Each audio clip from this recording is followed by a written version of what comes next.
Hari ini saya akan membagikan 5 kebiasaan aneh yang bisa kita lakukan untuk membantu dalam menurunkan berat badan dan mengecilkan perut buncit. Let's go!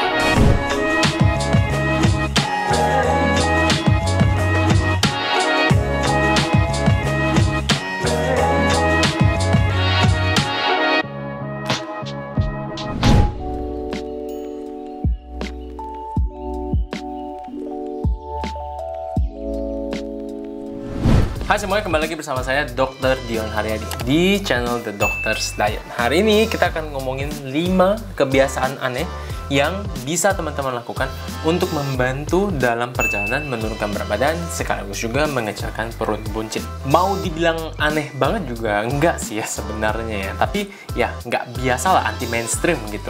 5 kebiasaan ini juga sering saya lakukan sendiri dan sangat membantu terutama saat saya sedang berada dalam defisit kalori untuk menurunkan berat badan. Karena ya memang walaupun untuk nurunin berat badan kita perlu berada dalam defisit kalori, tapi kan nggak sesimpel itu. Bener apa enggak? Dengan jumlah kalori yang berkurang, ya biasanya nafsu makan juga akan meningkat.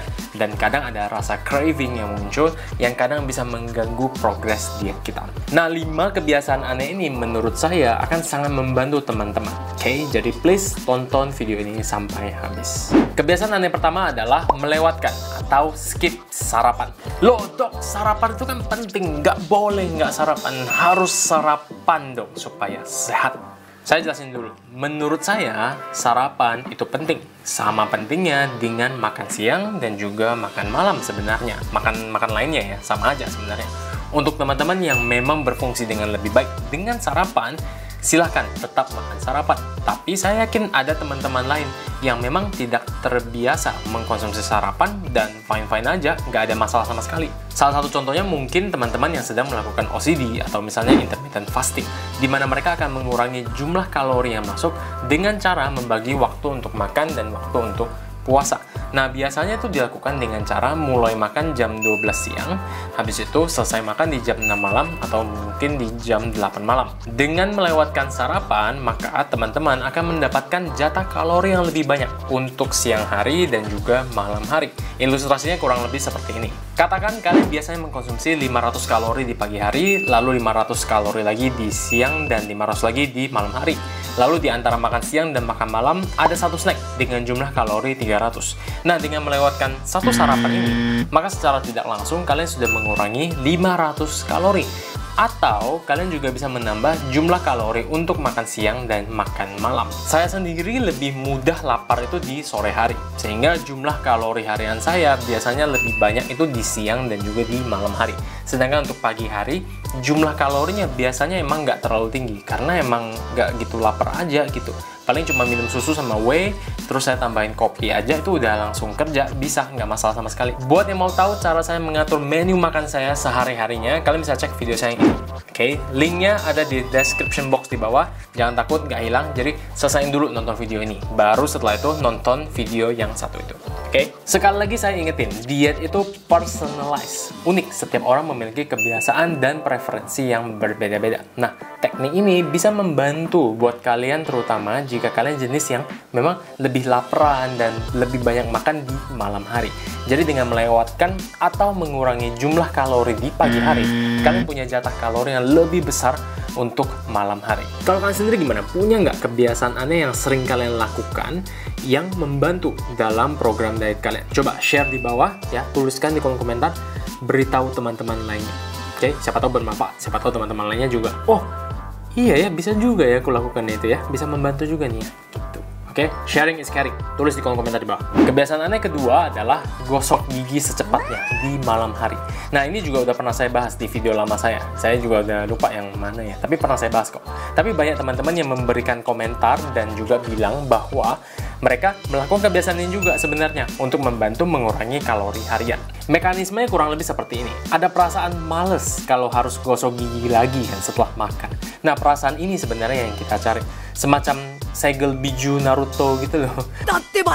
Jadi biasanya kalau di malam hari saya udah gosok gigi, itu udah kayak nggak mau makan-makan lagi gitu rasanya. Udah males aja karena udah gosok gigi. Selain sebagai trik psikologis untuk diri sendiri, menggosok gigi juga bisa dijadikan sebagai alasan untuk menolak ajakan makan dari orang lain. Jadi makanya biasanya setelah makan malam, kalau jatah kalori harian saya memang udah habis, ya saya langsung gosok gigi aja untuk menghindari makan melebihi target harian saya. Next, kebiasaan aneh berikutnya adalah minum perasan nungguin ya. Wih, air lemon nih, pasti air lemon nih. Enggak, air jeruk nipis. Bukan, pasti pakai detox nih, di endorse nih dokternya nih. Oke, kebiasaan aneh ketiga adalah minum minuman favorit kalian. I'm serious, beneran. Apa sih minuman favorit kalian? Boba misalnya, monggo, silakan. Es kopi susu, monggo, silakan. Es jeruk nipis, monggo. Tapi ada tapinya. Aturlah jumlah dan frekuensi.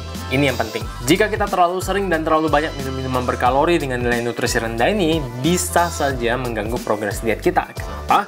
Karena sulit berhentinya. Adiktif, rasanya kan enak, manis, dan jatah kalori yang seharusnya bisa digunakan untuk makanan-makanan lain yang lebih bernutrisi, yang lebih mengenyangkan, itu akan habis. Di lain pihak, dengan masih membolehkan diri kita minum minuman favorit yang kita suka ini, kita membuat dietnya menjadi lebih nikmat dan lebih bisa dijalani jangka panjang. Nah, untuk mendapatkan keseimbangan ini memang memerlukan latihan. Mbak Nita, kalau kalian ingat, yang pernah saya wawancarai di seri wawancara diet sampai 4 part, udah kayak drama Korea ya kami ya. Terima kasih Mbak Nita. Menghilangkan kebiasaan minum manisnya itu dengan cara berhenti total, cold turkey. Mbak Nita tidak minum minuman manis sama sekali selama beberapa bulan, dan di akhir periode tersebut beliau sudah tidak ketergantungan lagi dengan minuman tersebut. Bukan berarti Mbak Nita nggak minum sama sekali lagi ya sekarang. Sepertinya sih masih minum, tapi dengan jumlah dan porsi yang bisa ia kontrol. Jadi nggak berlebihan lagi kayak dulu. Cara lain yang sering saya sarankan adalah kurangi kebiasaannya secara perlahan. Start low and go slow. Kalau sekarang kamu masih minum minuman manis ini mungkin 10 kali seminggu, coba kurangi jadi 9 kali seminggu. Lalu minggu berikutnya mungkin masih nggak sanggup ya, nggak bisa ngurangin lebih lanjut, ya udah lanjutin aja dulu di 9 kali seminggu. Lalu mungkin minggu berikutnya lagi kamu kurangi menjadi 8 kali seminggu, dan seterusnya sampai kamu mencapai target yang nyaman untuk kamu lakukan, dimana kamu bisa masih menikmati minuman favoritmu ini tapi juga menjaga kesehatanmu. Kebiasaan aneh keempat adalah, nggak aneh-aneh banget sih ya sebenarnya, main Instagram.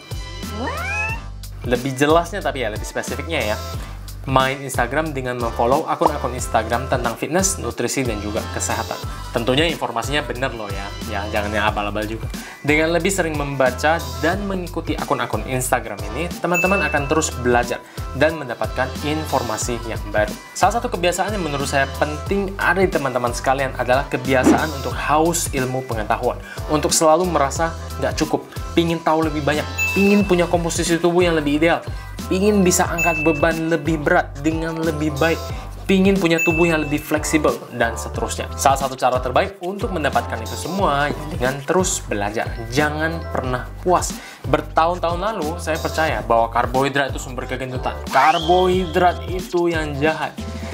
Ternyata saya salah kan? Cayang karbo, cayang. Bukan karbo yang salah, tapi makan kebanyakan karbo, makan melebihi kalori harian bertahun-tahun secara konsisten, itulah yang bikin kita gendut. Nah, kalau saya nggak belajar, saya iya aja, saya puas-puas aja pada saat itu, ya sampai sekarang saya akan tetap membenci karbo dan saya nggak akan berkembang. Maka dari itu, jangan pernah puas. Teruslah belajar, terus cari ilmu pengetahuan, ya, kembangkan diri kita.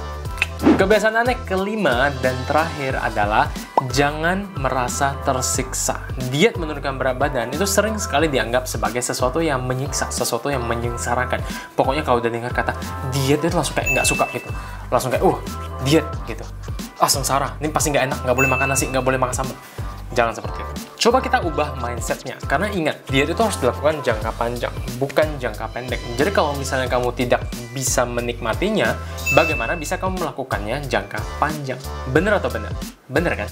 Cari pola makan yang bisa kamu ikuti. Makan makanan yang kamu sukai. Belajar mengatur porsi makanannya. Tambahkan sayuran, tambahkan protein. Bangun kebiasaannya. Di awal pasti sulit. Nggak gampang, seriusan, saya nggak mau bohong. Sulit. Tapi percayalah, beneran nih. Usaha tidak akan mengkhianati hasil. Atau hasil tidak akan mengkhianati usaha ya. Oke, sekian video hari ini. Jadi pusing saya ini, siapa yang mengkhianati siapa ini? Usaha tidak mengkhianati. Ya itulah. Terima kasih sudah menonton sampai di sini. Kalau masih punya pertanyaan seputar ini, silahkan tanyakan di kolom komentar di bawah. Kalau kalian punya kebiasaan aneh yang ingin kalian share, silahkan tulis di kolom komentar di bawah juga. Beritahu saya, share ke teman-teman lainnya. Oke? I'll see you guys in the next video.